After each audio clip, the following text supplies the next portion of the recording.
Hi friends, ನೀವೆಲ್ಲರೂ ಹೇಗಿದ್ದೀರಾ? आप सब लोग कैसे हैं? ಈಗ ಹಿಂದಿ ಕಲಿಯೋದು ಸಖತ್ ಈಜಿ. ನಾವು ಅವಾಗಲೇ ಬೇಸಿಕ್ ಕಾನ್ಸೆಪ್ಟ್ ಪಾರ್ಟ್ 1 ಕಲ್ತಿದೀವಿ. ಈ ದಿನ ಬೇಸಿಕ್ ಕಾನ್ಸೆಪ್ಟ್ ಪಾರ್ಟ್ 2 ಕಲಿಯೋಣ. ಬೇಸಿಕ್ ಕಾನ್ಸೆಪ್ಟ್ ನ ನೀವು ಚೆನ್ನಾಗಿ ಅರ್ಥ ಮಾಡ್ಕೊಂಡ್ರೆ ಹಿಂದಿ ಭಾಷೆಯನ್ನ ನೀವು ಸುಲಭವಾಗಿ ಕಲಿಬಹುದು ಮತ್ತೆ ಮಾತಾಡಬಹುದು ಕೂಡ. ಈ ವಿಡಿಯೋನ ಲೈಕ್ ಮಾಡೋದನ್ನ ಕಮೆಂಟ್ ಮಾಡೋದನ್ನ ಮಾತ್ರ ಮರಿಬೇಡಿ. ನೀವೇನಾದ್ರೂ ನನ್ನ ಚಾನೆಲ್ಗೆ ಇನ್ನೂ ಸಬ್ಸ್ಕ್ರೈಬ್ ಆಗಿಲ್ಲ ಅಂದ್ರೆ ನನ್ನ ಚಾನೆಲ್ಗೆ ಸಬ್ಸ್ಕ್ರೈಬ್ ಆಗಿ. ಪ್ರತಿದಿನ ನಾವು ಈ ಪದಗಳನ್ನ ಈ ವಾಕ್ಯಗಳನ್ನ ಬಳಸ್ತೀವಿ. ನನ್ನ ಹೆಸರು, ನಮ್ ಊರು, ನನ್ ಮನೆ, ನನ್ ದುಡ್ಡು, ನನ್ ತಂದೆ ತಾಯಿ, ನನ್ ಅಕ್ಕ, ನನ್ ಅಣ್ಣ, ನನ್ ತಮ್ಮ, ನನ್ ಸೀಟು, ಈ ಸೀಟು ನಂದು, ಈ ದುಡ್ಡು ನಂದು, ಈ ಪುಸ್ತಕಗಳು ನನ್ನವು. ಇಲ್ಲಿ ನನ್ನ, ನನ್ನದು, ನನ್ನವು ಅಂತ ಕನ್ನಡದಲ್ಲಿ ಬಳಸ್ತೀವಿ. ಕನ್ನಡದಲ್ಲಿ ಈಸಿ, ಆದ್ರೆ ಹಿಂದಿಯಲ್ಲಿ ನಾವು ಏನಂತ ಬಳಸ್ತೀವಿ? ಹಿಂದಿಯಲ್ಲಿ ನಾವು ನನ್ನ ಅನ್ನೋದನ್ನ ಮೇರಾ, ಮೇರಿ, ಮೇರೆ ವಾಕ್ಯಕ್ಕನುಗುಣವಾಗಿ ನಾವು ಮೇರಾ, ಮೇರಿ, ಮೇರೆ ಅಂತ ಬಳಸ್ತೀವಿ. ಅದೇ ನನ್ನದು ಅನ್ನೋದನ್ನ ಮೇರಾ ಹೇ, ಮೇರಿ ಹೇ. ಇಲ್ಲೂ ಕೂಡ ವಾಕ್ಯಕ್ಕನುಗುಣವಾಗಿ ನನ್ನವು ಅನ್ನೋದನ್ನ ಮೇರಿ ಹೇ, ಮೇರೆ ಹೇ. ಇದೇ ರೀತಿ ನಿನ್ನ ಅನ್ನೋದನ್ನ ತುಮಾರ, ತುಮಾರಿ, ತುಮಾರೆ. ನಿನ್ನದು ತುಮಾರ ಹೇ, ತುಮಾರಿ ಹೇ. ನಿನ್ನವು ತುಮಾರಿ ಹೇ, ತುಮಾರೆ ಹೇ. ನಿಮ್ಮ ಆಪ್ಕಾ, ಆಪ್ಕಿ, ಆಪ್ಕೆ. ನಿಮ್ಮದು ಆಪ್ಕಾ ಹೇ, ಆಪ್ಕಿ ಹೇ. ನಿಮ್ಮವು ಆಪ್ಕಿ ಹೇ, ಆಪ್ಕೆ ಹೇ. ನಮ್ಮ ಹಮಾರ, ಹಮಾರಿ, ಹಮಾರೆ. ನಮ್ಮದು ಹಮಾರ ಹೇ, ಹಮಾರಿ ಹೇ. ನಮ್ಮವು ಹಮಾರಿ ಹೇ, ಹಮಾರೆ ಹೇ. ಅವನ, ಅವಳ, ಇದನ್ನ ಉಸ್ಕಾ, ಉಸ್ಕಿ, ಉಸ್ಕೆ. ಅವನದು, ಅವಳದು, ಈ ಎರಡನ್ನು ಕೂಡ ಉಸ್ಕಾ ಹೇ, ಉಸ್ಕಿ ಹೇ. ಅವನವು, ಅವಳವು, ಇದನ್ನ ಉಸ್ಕಿ ಹೇ, ಉಸ್ಕೆ ಹೇ. ಇದೇ ರೀತಿ ಇವನ, ಇವಳ, ಇಸ್ಕಾ, ಇಸ್ಕಿ, ಇಸ್ಕೆ. ಇವನದು, ಇವಳದು, ಇದನ್ನ ಇಸ್ಕಾ ಹೇ, ಇಸ್ಕಿ ಹೇ. ಇವನವು, ಇವಳವು, ಇದನ್ನ ಇಸ್ಕಿ ಹೇ, ಇಸ್ಕೆ ಹೇ. ಅವರ, ಉನ್ಕಾ, ಉನ್ಕಿ, ಉನ್ಕೆ. ಅವರದು ಉನ್ಕಾ ಹೇ, ಉನ್ಕಿ ಹೇ. ಅವರವು ಉನ್ಕಿ ಹೇ, ಉನ್ಕೆ ಹೇ. ಇವರ ಇನ್ಕಾ, ಇನ್ಕಿ, ಇನ್ಕೆ. ಇವರದು ಇನ್ಕಾ ಹೇ, ಇನ್ಕಿ ಹೇ. ಇವರವು ಇನ್ಕಿ ಹೇ, ಇನ್ಕೆ ಹೇ. ಈ ರೀತಿ ನಾವು ಹಿಂದಿಯಲ್ಲಿ ಬಳಸ್ತೀವಿ. ಕನ್ಫ್ಯೂಷನ್ ಫ್ರೆಂಡ್ಸ್, ಕನ್ಫ್ಯೂಸ್ ಆಗಬೇಡಿ. ನಾನು ಸ್ಟೆಪ್ ಬೈ ಸ್ಟೆಪ್ ಸುಲಭವಾದ ರೀತಿಯಲ್ಲಿ ನಾನು ಹೇಳ್ಕೊಡ್ತೀನಿ, ನೀವು ಚೆನ್ನಾಗಿ ಅರ್ಥ ಮಾಡ್ಕೋಬಹುದು. ಬನ್ನಿ ಸ್ಟೆಪ್ ಬೈ ಸ್ಟೆಪ್ ಕಲಿಯೋಣ. ನನ್ನ ಅನ್ನೋದನ್ನ ಹಿಂದಿಯಲ್ಲಿ ಮೇರಾ, ವಾಕ್ಯಕ್ಕನುಗುಣವಾಗಿ ಮೇರಾ, ಮೇರಿ, ಮೇರೆ. ಅದೇ ನನ್ನದು ಅನ್ನೋದನ್ನ ಮೇರಾ ಹೇ,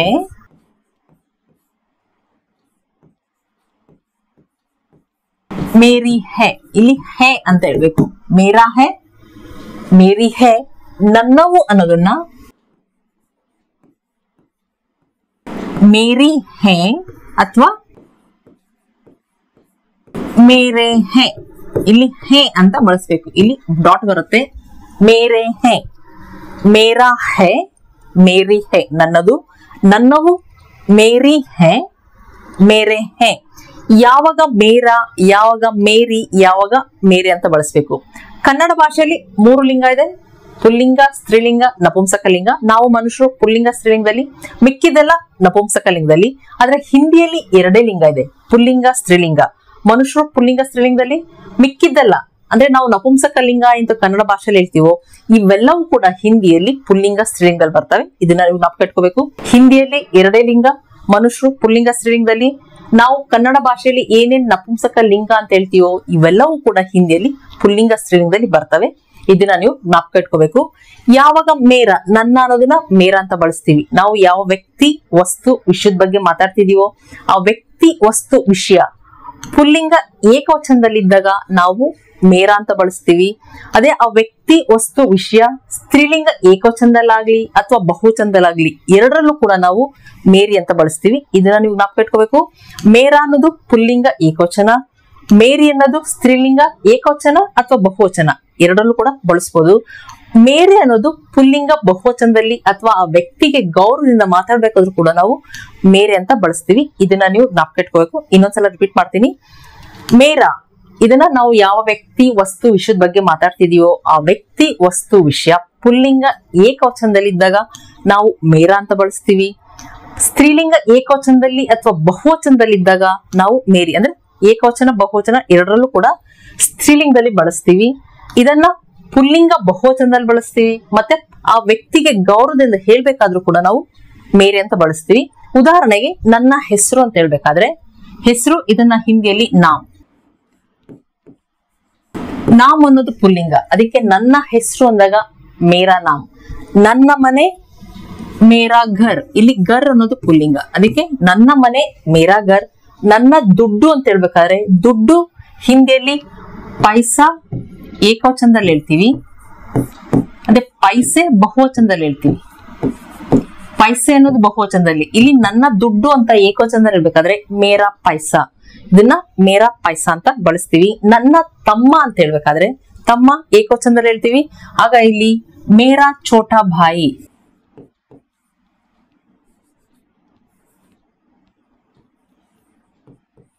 ಛೋಟಾ ಭಾಯಿ, ಇಲ್ಲಿ ಮೇರಾ ಅಂತ ಬಳಸ್ತೀವಿ, ಯಾಕಂದ್ರೆ ತಮ್ಮ ಅನ್ನೋದು ಪುಲ್ಲಿಂಗ ಏಕವಚನದಲ್ಲಿ ಹೇಳ್ತಿದೀವಿ, ಅದಕ್ಕೆ ನನ್ನ ತಮ್ಮ ಮೇರಾ ಛೋಟಾ ಭಾಯಿ. ಗೊತ್ತಾಯ್ತಲ್ಲ ಫ್ರೆಂಡ್ಸ್? ಮೇರಾ ಅನ್ನೋದು ಪುಲ್ಲಿಂಗ ಏಕವಚನದಲ್ಲಿ ಬಳಸ್ತೀವಿ. ಅದೇ ಮೇರಿ ಅನ್ನೋದು ಸ್ತ್ರೀಲಿಂಗ ಏಕವಚನದಲ್ಲಿ ಬಹುವಚನದಲ್ಲಿ ಎರಡರಲ್ಲೂ ಕೂಡ ಬಳಸ್ತೀವಿ. ಈಗ ಪೆನ್, ಇದನ್ನ ಹಿಂದಿಯಲ್ಲಿ ಕಲಂ.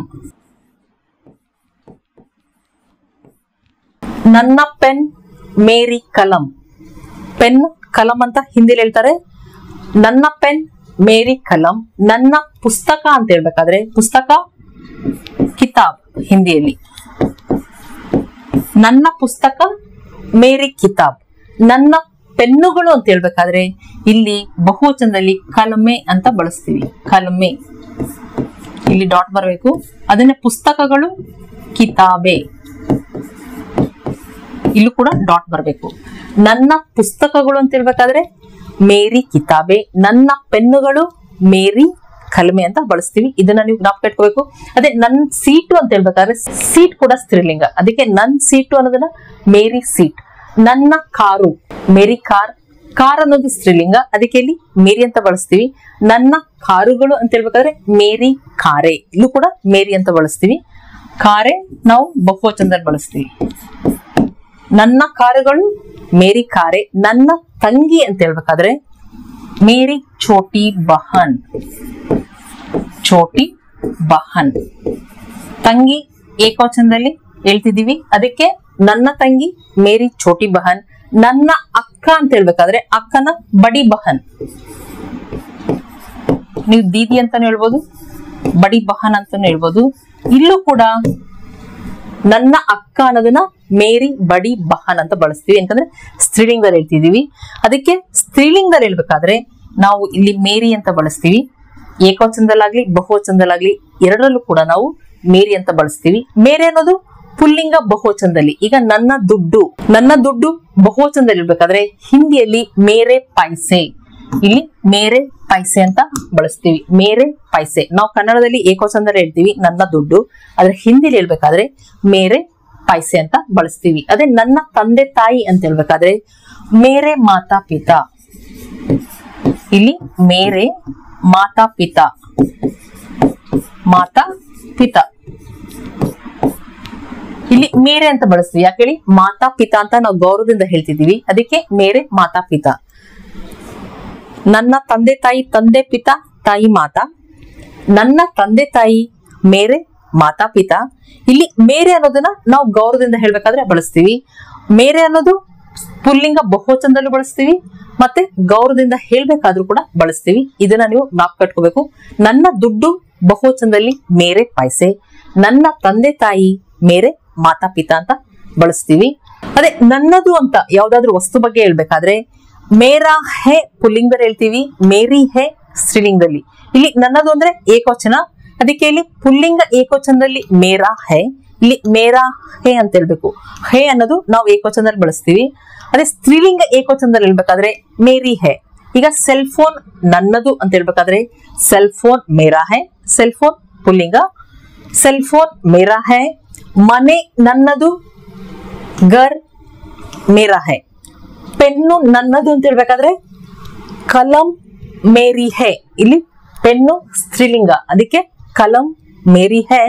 ಪುಸ್ತಕ ನನ್ನದು, ಕಿತಾಬ್ ಮೇರಿ ಹೇ. ಸೀಟ್ ನನ್ನದು, ಸೀಟ್ ಮೇರಿ ಹೇ. ಕಾರ್ ನನ್ನದು, ಕಾರ್ ಮೇರಿ ಹೇ ಅಂತ ಹೇಳ್ತೀವಿ. ಇಲ್ಲಿ ಮೇರಾ ಹೇ ಪುಲ್ಲಿಂಗ ಏಕವಚನದಲ್ಲಿ ಬಳಸ್ತೀವಿ, ಮೇರಿ ಹೇ ಸ್ತ್ರೀಲಿಂಗ ಏಕವಚನದಲ್ಲಿ ಬಳಸ್ತೀವಿ. ನನ್ನವು ಅಂತ ಹೇಳ್ಬೇಕಾದ್ರೆ ಇಲ್ಲಿ ಮೇರಿ ಹೇ, ಇಲ್ಲಿ ಹೇ ಅಂತ ಬಳಸ್ಬೇಕು. ಮೇರಿ ಹೇ ಇದು ಸ್ತ್ರೀಲಿಂಗ ಬಹುವಚನದಲ್ಲಿ ಬಳಸ್ತೀವಿ, ಮೇರೆ ಹೇ ಪುಲ್ಲಿಂಗ ಬಹುವಚನದಲ್ಲಿ ಬಳಸ್ತೀವಿ. ನನ್ನವು ಮೇರಿ ಹೇ ಸ್ತ್ರೀಲಿಂಗ ಬಹುವಚನದಲ್ಲಿ, ಮೇರೆ ಹೇ ಪುಲ್ಲಿಂಗ ಬಹುವಚನದಲ್ಲಿ. ಈಗ ಪೆನ್ನುಗಳು ನನ್ನವು, ಪೆನ್ನುಗಳು ಕಲ್ಮೆ, ಕಲ್ಮೆ ಮೇರಿ ಹೇ. ಪುಸ್ತಕಗಳು ನನ್ನವು, ಕಿತಾಬೆ ಮೇರಿ ಹೇ. ಕಾರುಗಳು ನನ್ನವು, ಕಾರೆ ಮೇರಿ ಹೇ. ಅಂದ್ರೆ ಬಹುವಚನ ಸ್ತ್ರೀಲಿಂಗದಲ್ಲಿ ನಾವು ಮೇರಿ ಹೇ ಅಂತ ಬಳಸ್ತೀವಿ. ದುಡ್ಡು ನನ್ನದು ಅಂತ ಹೇಳ್ಬೇಕಾದ್ರೆ ಇಲ್ಲಿ ಬಹುವಚನದಲ್ಲಿ ಏನಂತ ಹೇಳ್ತೀವಿ, ಪೈಸೆ. ದುಡ್ಡುನ ಪೈಸೆ, ದುಡ್ಡು ನನ್ನದು, ಪೈಸೆ ಮೇರೆ ಹೇ. ಕನ್ನಡದಲ್ಲಿ ದುಡ್ಡು ನನ್ನದು ಅದು ಏಕವಚನದಲ್ಲಾಗ್ಲಿ ಬಹುವಚನದಲ್ಲಾಗ್ಲಿ ಎರಡರಲ್ಲೂ ಕೂಡ ನನ್ನದು ಅಂತ ಬಳಸ್ತೀವಿ, ದುಡ್ಡುಗಳು ಅಂತ ಹೇಳಲ್ಲ. ಆದ್ರೆ ಹಿಂದಿಯಲ್ಲಿ ಪೈಸೆ ಬಹುವಚನದಲ್ಲಾದ್ರೆ ಪೈಸೆ, ಯಾವಾಗ ಪೈಸೆ ಅಂತ ಬಳಸ್ತೀವೋ ದುಡ್ಡು ನನ್ನದು ಅನ್ನೋದನ್ನ ಪೈಸೆ ಮೇರೆ ಹೇ ಅಂತ ಬಳಸ್ತೀವಿ. ಗೊತ್ತಾಯ್ತಲ್ಲ ಫ್ರೆಂಡ್ಸ್? ಮೇರಿ ಹೇ ಅನ್ನೋದು ಸ್ತ್ರೀಲಿಂಗ ಬಹುವಚನದಲ್ಲಿ ಬಳಸ್ತೀವಿ, ಮೇರೆ ಹೇ ಅನ್ನೋದು ಪುಲ್ಲಿಂಗ ಬಹುವಚನದಲ್ಲಿ ಬಳಸ್ತೀವಿ. ಇದನ್ನ ನೀವು ಜ್ಞಾಪಕ ಇಟ್ಕೋಬೇಕು. ಇದೇ ರೀತಿಯಲ್ಲಿ ನಿನ್ನ ಅನ್ನೋದನ್ನ ತುಮಾರ, ಇಲ್ಲಿ ನೋಡಿ ಆದ ಮಾ ಬರ್ಬೇಕು, ತುಮಾರ,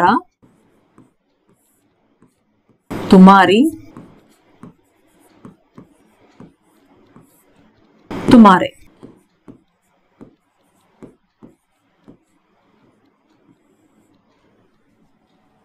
ತುಮಾರ ಅನ್ನೋದು ಏಕವಚನ ಪುಲ್ಲಿಂಗ.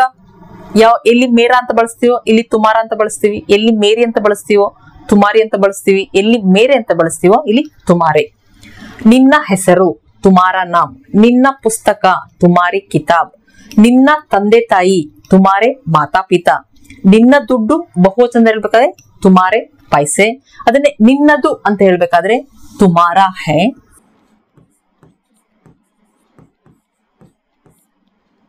ಇದು ಪುಲ್ಲಿಂಗದಲ್ಲಾಯ್ತು. ಸ್ತ್ರೀಲಿಂಗದಲ್ಲಿ ಹೇಳ್ಬೇಕಾದ್ರೆ ತುಮಾರಿ ಹೇ. ಮನೆ ನಿನ್ನದು, ಗರ್ ತುಮಾರಾ ಹೇ. ಪೆನ್ನು ನಿನ್ನದು, ಪೆನ್ ತುಮಾರಿ ಹೇ. ಪುಸ್ತಕ ನಿನ್ನದು, ಕಿತಾಬ್ ತುಮಾರಿ ಹೇ. ನಿನ್ನವು ಅಂತ ಬಹುವಚನ ಹೇಳ್ಬೇಕಾದ್ರೆ ತುಮಾರಿ ಹೇ ಅಥವಾ ತುಮಾರೆ ಹೇ.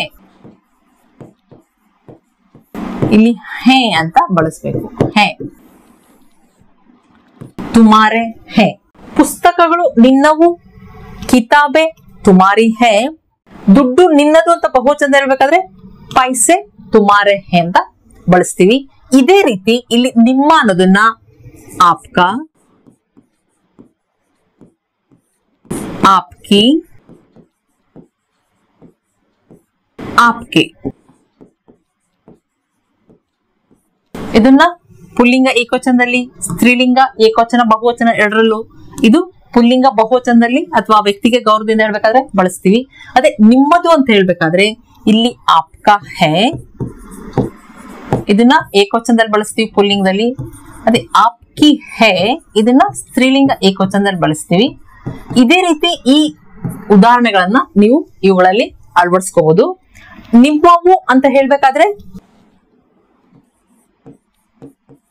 ಆಪ್ಕಿ ಹೇ, ಇಲ್ಲಿ ಹೇ ಡಾಟ್ ಬರ್ಬೇಕು.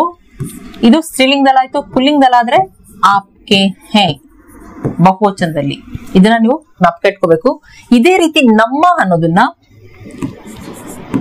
ಹಮಾರ, ಹಮಾರಿ, ಹಮಾರೆ.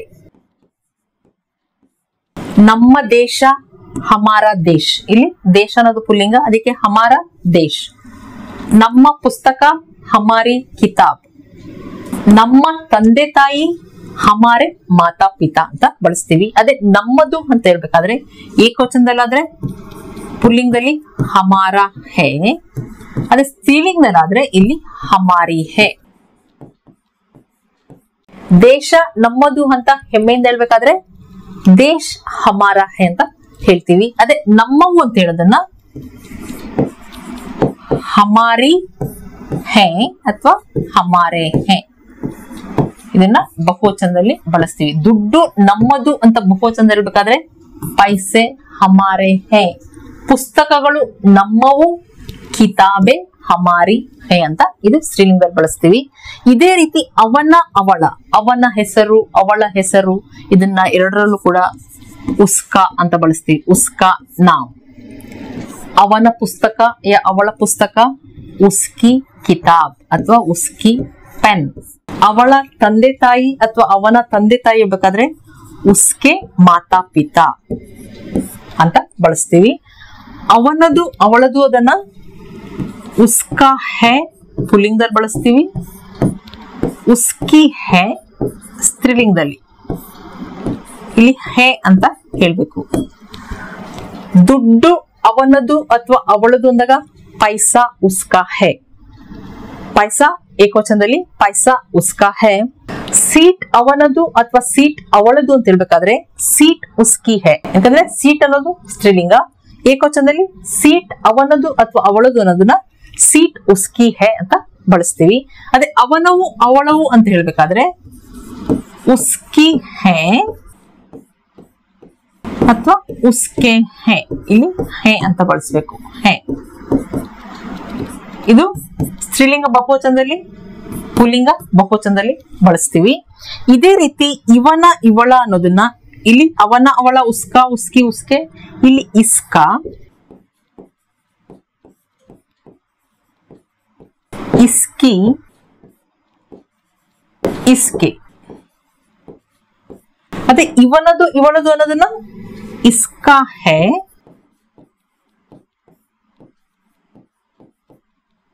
ಸ್ತ್ರೀಲಿಂಗದಲ್ಲಾದ್ರೆ ಇಸ್ಕಿ ಹೈ. ಇವನವು ಇವಳವು ಅನ್ನೋದನ್ನ ಇಸ್ಕಿ ಹೈ, ಇದನ್ನ ಸ್ತ್ರೀಲಿಂಗ ಬಹುವಚನದಲ್ಲಿ ಬಳಸ್ತೀವಿ. ಇಸ್ಕೆ ಹೈ ಪುಲ್ಲಿಂಗ ಬಹುವಚನದಲ್ಲಿ ಬಳಸ್ತೀವಿ. ಇದನ್ನ ನೀವು ಡಾಟ್ ಇಟ್ಕೋಬೇಕು. ಹೈ ಇಲ್ಲಿ ಡಾಟ್ ಬರಬೇಕು.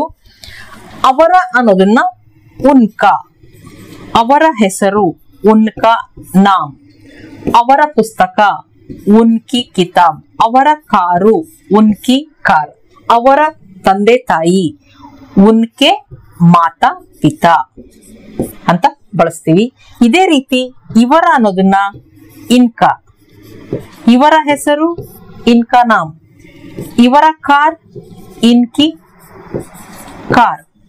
ಇವರ ತಂದೆ ತಾಯಿ ಇನ್ಕೆ ಮಾತಾ ಪಿತಾ. ಅವರದು ಉನ್ಕಾ ಹೈ ಪುಲ್ಲಿಂಗ ಏಕವಚನದಲ್ಲಿ, ಉನ್ಕಿ ಹೈ ಸ್ತ್ರೀಲಿಂಗ ಏಕವಚನದಲ್ಲಿ ಬಳಸ್ತೀವಿ. ಅದೇ ಇವರದು ಅನ್ನೋದನ್ನ ಇನ್ಕಾ ಹೈ ಪುಲ್ಲಿಂಗ ಏಕವಚನದಲ್ಲಿ, ಇನ್ಕಿ ಹೈ ಸ್ತ್ರೀಲಿಂಗ ಏಕವಚನದಲ್ಲಿ ಬಳಸ್ತೀವಿ. ಅದೇ ಅವರವು ಅನ್ನೋದನ್ನ ಉನ್ಕಿ ಹೈ ಹೈ, ಇಲ್ಲಿ ಹೈ ಉನ್ಕಿ ಹೈ ಸ್ತ್ರೀಲಿಂಗ ಬಹುವಚನದಲ್ಲಿ, ಉನ್ಕೆ ಹೈ ನಾವು ಪುಲ್ಲಿಂಗ ಬಹುವಚನದಲ್ಲಿ ಬಳಸ್ತೀವಿ. ಇವರವು ಅನ್ನೋದನ್ನ ಇನ್ಕಿ ಹೈ, ಇಲ್ಲಿ ಹೈ ಇದು ಸ್ತ್ರೀಲಿಂಗದಲ್ಲಾಯ್ತು. ಪುಲ್ಲಿಂಗದಲ್ಲಿ ಇನ್ಕೆ ಹೈ ಅಂತ ಬಳಸ್ತೀವಿ. ಗೊತ್ತಾಯ್ತಲ್ಲ ಫ್ರೆಂಡ್ಸ್, ಇಷ್ಟೆಲ್ಲ ಅರ್ಥ ಆಗಿದೆ ಅನ್ಕೊಂಡಿದೀನಿ. ಈ ಬೇಸಿಕ್ ಕಾನ್ಸೆಪ್ಟ್ ನ ನೀವು ತಿಳ್ಕೊಂಡ್ರೆ ಯಾವಾಗ ನೀವು ಮೇರಾ ಮೇರಿ ಮೇರೆ ಅಂತ ಬಳಸ್ಬೇಕು, ಇದೇ ರೀತಿ ಇವುಗಳನ್ನೆಲ್ಲ ಯಾವಾಗ ಬಳಸ್ಬೇಕು, ಇವುಗಳನ್ನ ಯಾವಾಗ ಬಳಸ್ಬೇಕು, ಇವುಗಳನ್ನ ಯಾವಾಗ ಬಳಸ್ಬೇಕು ಅನ್ನೋದನ್ನ ತುಂಬಾ ಚೆನ್ನಾಗಿ ಅರ್ಥ ಮಾಡ್ಕೋಬಹುದು. ಈ ಬೇಸಿಕ್ ಕಾನ್ಸೆಪ್ಟ್ ನ ತಿಳ್ಕೊಂಡ್ರೆ ನೀವು ಸುಲಭವಾಗಿ ವಾಕ್ಯಗಳನ್ನ ಮಾಡಬಹುದು. ಫ್ರೆಂಡ್ಸ್, ಇಷ್ಟೆಲ್ಲ ಅರ್ಥ ಆಗಿದೆ ಅನ್ಕೊಂಡಿದೀನಿ. ನಿಮಗೇನಾದ್ರೂ ವಿಡಿಯೋ ಇಷ್ಟ ಆದಲ್ಲಿ ಲೈಕ್ ಬಟನ್ ಪ್ರೆಸ್ ಮಾಡಿ, ಕಮೆಂಟ್ ಕೂಡ ಮಾಡಿ. ಮತ್ತೆ ಮುಂದಿನ ವಿಡಿಯೋದಲ್ಲಿ ಸಿಗೋಣ. Thank you.